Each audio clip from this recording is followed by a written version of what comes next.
Hello hi నమస్తే, నేను మీ Vedant. Welcome to Vedant media.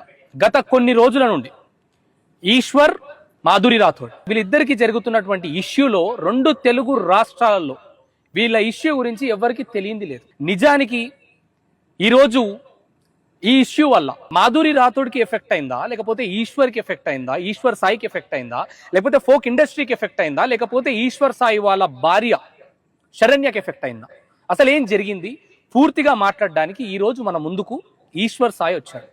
ఫైనల్గా ఈశ్వర్ సాయిని మీ ముందుకు తీసుకొచ్చే ప్రయత్నం చేస్తున్నాను. అసలు ఈశ్వర్ సాయి యొక్క ఉద్దేశం ఏంటి, నిజానికి ఆ రోజు అక్కడికి వెళ్ళడానికి కారణం ఏంటి అని పూర్తిగా మాట్లాడే ప్రయత్నం చేద్దాం. Hello Eshwar Sai. Yeah Vedant. Okay, first of all hi. Yeah hi Vedant.